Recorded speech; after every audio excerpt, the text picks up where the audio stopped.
इतना मनई तो हम अपन जिंदगी में कब्बो एक साथ ना देख ले रहा। कहत हमें ई रैली ना रेला है, रैली ना रेला है। वही समय से ई नारा भयल बहुत प्रचलित कि रैली नहीं रेला है, अब बहुजनों का मेला है। तब बहुजनों के मेला रहा। 4-4 दाई मुख्यमंत्री रहनी, लाखों लाख की भीड़ मानी बहन जी की सरकार में रैलियों में हुआ, लेकिन एक भी लड़के के ऊपर मुकदमा कभी नहीं हुआ, एक भी बच्चा कभी जेल नहीं गया, एक भी आदमी हताहत नहीं हुआ, क्योंकि ट्रेनिंग किया हुआ ड्राइवर ड्राइविंग सीट पे बैठा था। तो समाज को सही दिशा दिलाने के लिए पहले साहब BVF बनाए, बहुजन वॉलंटियर फोर्स। तो आपको अपने सेक्टर में 11 BVF बनाने हैं बाबू, ठीक। ये सारे नौजवान बच्चे BVF बनो। तो बहुजन वॉलंटियर फोर्स जिसमें हमारी बेबी खातून जी भी काम की हुई है, BVF साहब कांसीराम ने बनाया और कहा कि वो वाली पुलिस बाहर रहेगी, अंदर हमारी BVF वाली पुलिस रहेगी। तो हमारी ट्रेंड किए हुए सिपाही सारी रैलियों को मैनेज किए, लाखों लाख भीड़ को मैनेज किए, कभी किसी पे मुकदमा नहीं हुआ। तो आज समाज के ऊपर जो खतरा मंडरा रहा है वो इसीलिए मंडरा रहा है कि सब लोग चाहते हैं, यही तथाकथित नेता लोग बहुजन समाज पार्टी को कमजोर कर देना चाहते हैं, और कमजोर हो जाएगा तो हमारे बच्चों के ऊपर रोज मुकदमा लगेगा, रोज मुकदमा लगेगा। क्योंकि शासन सत्ता का स्वाद चख लिए हैं ना, एक बार राजा बन गए हैं, तो अब नीचे जमीन पर बैठने के लिए हम तैयार नहीं हैं, हमको शासन सत्ता चाहिए। और यही साहब कांशीराम की बात को बहन मायावती जी आगे ले जाने के लिए कटिबद्ध हैं। बहन जी ने हमको निर्देश दे के भेजा। बहन जी ने अपनी सरकार में 12.5 लाख से ज़्यादा सरकारी नौकरी दिया, हर गांव में एक नौकरी पहुंचे, ऐसा लक्ष्य माननीय बहन जी ने तय किया और करके भी दिखाया। आज कोई ऐसा गांव नहीं है जहां पे 1-2 सरकारी नौकरी ना हो, भले सफाई कर्मचारी का। लेकिन आज मेरी बहन जी कह रही है कि जाके समाज में बताइए कि माननीय बहन जी का 27 में सरकार बना तो हर परिवार को 1-1 नौकरी मिलेगी। हर परिवार को 1-1 नौकरी मिलेगी। तो उसके लिए तुमको पढ़ना होगा ना बेटा। अगर 12वीं पढ़ के छोड़ दोगे तो नौकरी कैसे पाओगे? तो पढ़ाई करो, और इस पढ़ाई को खत्म करने के लिए देखिए सरकार प्लानिंग कर रही है। हमारी बहन जी के शासनकाल में हजारों कॉलेज खुले, मेडिकल इंजीनियरिंग से लेके पॉलिटेक्निक ITI से लेके सब खुला, primary inter BEd BEd BTC college खुला। और अभी वर्तमान सरकार 5000 सरकारी विद्यालय को बंद करने का फैसला लिए। जानकारी है आप लोगों को? आप लोगों को तो जानकारी बहन जी, आप लोगों की जानकारी बा। अरे हमन का 6 साल के लड़का बगलिया वाला स्कूल बंद हो जाए, 5 किलोमीटर दूर स्कूल हो, तो हमारा लड़का 5 किलोमीटर स्कूल पढ़े जा पाई? हमन अपन 6 साल के लड़का के प्राइमरी में 5 किलोमीटर 3 किलोमीटर दूर भेजब? नहीं ना भेजब। एक मतलब हमारा लड़का अनपढ़ रह जाए। लड़कों को, बच्चों को अनपढ़ रखने का कितना बड़ा प्लानिंग सरकार ने कर दिया। जी ने कहा हमारी सरकार बनेगी तो हर परिवार को 1-1 नौकरी मिलेगी। मेरी बहन जी कह रही है कि 2027 में बहुजन समाज पार्टी की सरकार बनेगी तो इस मौजूदा सरकार के 5000 प्राइमरी विद्यालय बंद करने के फैसले को हम रद्द कर देंगे। ये हमारा सबसे पहला काम होगा। तो क्या प्राइमरी विद्यालय में केवल चमारों के बच्चे पढ़ रहे हैं? नहीं ना, उसमें सभी बिरादरी के, सभी समाज के लोग पढ़ रहे हैं। यानी बहन जी फिर सभी बिरादरी, सभी समाज के लोगों की भलाई के लिए काम कर रही है, आवाज उठा रही है।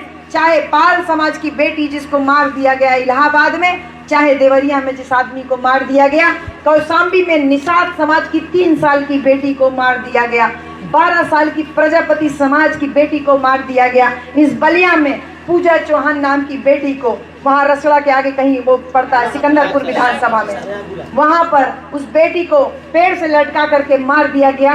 किसी भी बिरादरी की बच्चियों के साथ अत्याचार हो रहा है, मेरी बहन जी हर जगह हम लोगों को भेज रही है, बहुजन समाज पार्टी को भेज रही है, जिससे समाज के साथ में बहुजन समाज पार्टी जाने, समाज जाने की बहुजन समाज पार्टी उसके सुख दुख में खड़ी होने वाली अकेली।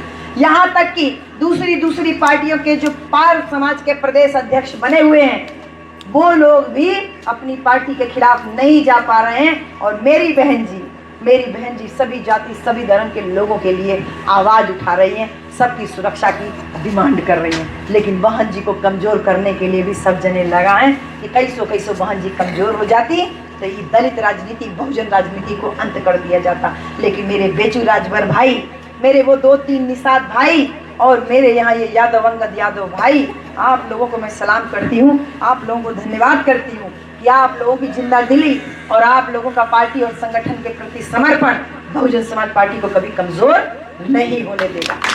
आप सब लोग, हम सब लोग सिर्फ छोटा छोटा काम करें बहन जी, चौराहा सट्टी पे बैठते हैं, चाय पानी पीते हैं ना बहन जी, रोपनी ओपनी होती पाना सब बिरादरी के मेहरारू मिलत बाटी ना, खेत में सब बिरादरी के मेहरारू मिलत बाटी। अब इन रोपनी में मिलत है, एक बाद कटनी में मिली है, यानी कटाई जब हुई तब मिली है। और सब जने कहती है कि देखा फलन बा 5 किलो राशन देते बा, तो आप बोलिए कि हमार बहन जी फ्री में एजुकेशन देते रही, फ्री में शिक्षा दे रही थी।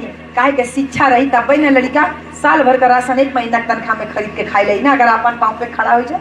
लेकिन अशिक्षित रहबा तब 5 किलो राशन 2 दिन नहीं चलला, बाकी दिन कब करबा, बाकी दिन क्या करबा, बाकी दिन वैसे रह जाए। जब सड़क पे खड़े हुए लोग कहें कि हमारी सरकार ने देखिए ये किया, तो आप बोली 108 नंबर एम्बुलेंस और 100 नंबर पुलिस हमारी बहन जी ने दिया। हमारी बहन जी गांव दरवाजे पे एम्बुलेंस पहुंचा दी कि एम्बुलेंस में भर के जाइए और अस्पताल में जाके इलाज कराइए। हमारी बहन जी की सरकार में पर्चा का 1 रुपया फीस नहीं था, यहाँ तक कि 1 रुपया का फीस नहीं था, इलाज भी फ्री में था, पर्चा भी फ्री में बनता था। यहाँ तक कि दारू पीने वाले शौकीन लोग, आप लोगों की जानकारी के लिए बता दें कि माननीय बहन जी के शासनकाल में निर्देश था कि दलित और पिछड़े समाज की बस्तियों के 1 किलोमीटर के दायरे में कोई दारू का ठेका नहीं होना चाहिए। और बाकी सरकारों ने क्या किया, सबसे ज्यादा ठेके हमारी बिरादरी के बस्तियों के अगल बगल खोला, जिससे हमारे समाज के लोग कमजोर हों, बिकाऊ हो जाए। दारू की लत लग जाएगी तो कोई भी दारू पे आपका वोट खरीद लेगा, कोई भी दारू के नाम पे आपका मकान अपने नाम पे करवा लेगा। तो दारू पीने वाले शौकीन लोग, तमाम लोग जो बिजनेस में दारू के उतरे हैं, उनकी जानकारी के लिए बता दें, माननीय बहन जी के सरकार में भी दारू का ठेका जब उठता था उसमें 1 रुपया फीस नहीं रहती थी, 5,000 रुपया उसका कॉशन मनी था। लेकिन वो अगर आपका ठेका नहीं होता था तो आपको वो 5,000 रुपया वापस हो जाता था, यानी रिफंडेबल था वो 5,000 रुपया। लेकिन मौजूदा सरकार में अभी हमारे आजमगढ़ के 2 साथियों के ठेका सैंक्शन हुआ, ठेका पास हुआ, वो बता रहे हैं कि ये मौजूदा सरकार में एक ठेके का कीमत 50,000 रुपया जमा किया गया, यानी जो पैसा जमा किया गया 50,000, और वो भी नॉन रिफंडेबल है। यानी कि आपने 50,000 रुपये जमा किया, अगर आपका ठेका पास हुआ तो भी ठीक है, और नहीं भी पास हुआ तो भी वो 50,000 रुपया आपको वापस नहीं होगा। सोचिए, ऐसी हालत में भी आजमगढ़ में कई लोगों ने 200 ठेका डाला था और उनका 1 या 2 ठेका पास हुआ। तो सोचिए कितना पैसा खाली उन्होंने इसी के नाम पे डाल दिया। ये मेरी बहन जी की सोच थी कि समाज पैसा बहुत मेहनत से कमाता है, इसलिए बच्चों का एजुकेशन फ्री में किया, वजीफा अलग से दिला। यही बहन जी की सरकार 2027 में आपको हमको वापस लेके आनी है। उसके लिए जब ब्याह तय हो जाता है बहन जी, लड़का लड़की पसंद हो जाते हैं, तो कपड़ा लत्ता खरीदा, टेंट का बुकिंग करा, कैटरिंग का बुकिंग करा, चावल गेहूँ धोए के पिसाई के जौने के तैयार करा, ये कुल तैयारी शुरू हो जाए ना घरों। तो वैसे ही चुनाव बा 2027 में, लेकिन तैयारी आगे से शुरू करबा तब न काम होगा ही बहन जी। और उस तैयारी करने के लिए जो यहाँ पर नए पदाधिकारी बैठे हैं, आप पदाधिकारियों को 4 चीज़ जो मैंने बताई, 4 योग्यताएं होनी चाहिए कोई पदाधिकारी बने। तो समय आप दीजिए, इस समय के साथ में साहब कांची राम ने जो बूथ के पदाधिकारी बने हैं उनको क्या काम करना है वो भी आप लोगों को बता दे रही हूँ। 2 सेक्टर के लोग यहाँ मौजूद हैं, इसलिए आपको और विस्तार से बता दे रही हूँ। साहब ने इस पूरे जिले को 7 विधानसभा में बांटा। उस 7 विधानसभा का एक विधानसभा अध्यक्ष बाबू धनंजय भारती आपके गाँव के हैं, ठीक। धनंजय भारती इस रसड़ा विधानसभा के काबिल विधानसभा अध्यक्ष हैं, लेकिन वो बोले साहब मैं अकेले काम नहीं कर पाऊंगा। तो इस रसड़ा विधानसभा को 36 सेक्टर में बांटा साहब, कहा 36 सेक्टर बना देते हैं।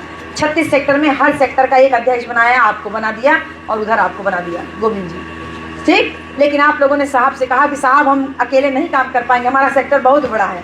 तो साहब ने आपके सेक्टर में 12 बूथ और आपके सेक्टर में 10 बूथ बना दिया। उसी बूथ का एक सदस्य आपको बना दिया बूथ अध्यक्ष। लेकिन आपने भी कहा साहब मैं अकेले अपना बूथ नहीं संभाल पाऊंगा, क्योंकि एक बूथ पे 2-3 गाँव होता है, तो मैं क्या क्या काम करूँ। तो साहब ने कहा ठीक है तुम अकेले मत काम करो, 1 बूथ 5 यूथ, एक बूथ पे 5 लोग चाहिए। ये कहे भाई साहब बिल्कुल ठीक बात, अब हम आराम से काम कर लेंगे। तो साहब ने कहा रुको रुको रुको, अरे ये तो जान तो लो कि 5 लोग मिलके करोगे क्या। तब साहब ने बताया कि 2 लोग जो हट्टे कट्टे हैं, जैसे आप कहत माने हम नयका थोड़ी हम बहुत काम करी हैं, हम लड़ाई झगड़ा कर लेला और हमारे गमुआ भर के मनाई के पहचान को कोरीला। तो बहन जी साहब कहे 5 लोगों में से 2 लोग जो हैं वो बूथ के अंदर लाठी डंडा ले करके कोई फर्जी वोट न करे, इसके लिए खड़े रहेंगे। भाई अंदर सबका नाम लिखा जाता है जो वोट डालने आता है। मान लीजिए आपका कोई बच्चा बाहर रह गया, नहीं आ पाया वोट डालने, या आपके गांव में कोई आदमी मर गया है, उसका नाम वोटर लिस्ट से नहीं कटा, तो उसका नाम पे कोई वोट डालने आएगा अगर, तो वो आदमी खड़ा हो गए, ये फलनवा के लड़का तो मर गया, आदमी मर गया, ये लड़का तो बाहरे पड़त बा, ई ना बा, इनकर नाम ना हो चाहिए, इनका फर्जी वोट ना पड़े चाहिए, तो आप खड़े रहेंगे तब है ना, नहीं तो 5 बजे के बाद सारा जितना बैकलॉग होता है सब वोट मराता है। तो ई हमन के ध्यान रखे के है कि हमन के एको वोट ना फर्जी पड़े। 2 लोग बूथ के अंदर, बाकी 2 लोग बूथ के बाहर कुर्सी मेज लगा करके पर्ची बांटने का काम करोगे, समझे बेटा। सेक्टर सचिव का ये काम है, बाहर बैठ के बूथ पे पर्ची काटेगा और वो वोटर लिस्ट देखेगा कि के बा और के ना बा। और जो इकलौता बचल आखिरी एक बचा गया, वो एक क्या काम करेगा। ये काम आप कर सकते हो डीजे वाले भैया, ये काम आप भी कर सकते हो कि हमारा जो अकेला आदमी बजेगा वो गांव में दौड़ दौड़ के देखेगा कि दारू पी के सुतल तो ना बा भाई, राती के केहू के मिल गया पैसा ऐसा ले के सुतल तो ना बा कि ना जा देबा वोट डाले खातिर, तो ओके जगाई, ओके नवाई दुआई, अब कोई चला पहले वोट मार के। ये 5 लोगन के काम है। अगर एक बूथ पे 5 लोग मुस्तैदी से अपना काम कर ले बहन जी, तो हमारी बहन जी को 27 में मुख्यमंत्री बनने से कोई रोक पाएगा? नहीं रोक पाएगा। और ये काम आपको कब करना है बहन जी? 5 साल में 1 दिन चुनाव होता है ना, 5 साल में 1 दिन चुनाव होता है, और उस 1 दिन में सुबह 7 बजे से शाम के 7 बजे तक ही तो वोट पड़ता है। यानी 5 साल में 1 दिन 12 घंटा अपनी बहुजन समाज पार्टी को नहीं दे सकते हम? बताओ, दे सकते हैं कि नहीं दे सकते हैं? दे सकते हैं ना। 5 साल में 1 दिन बहुजन समाज पार्टी के लिए सिपाही बन करके अपने वोटों की रक्षा के लिए बूथ के अंदर, बूथ के बाहर और गांव में दौड़ दौड़ के काम करो। देखो 27 में हमारी सरकार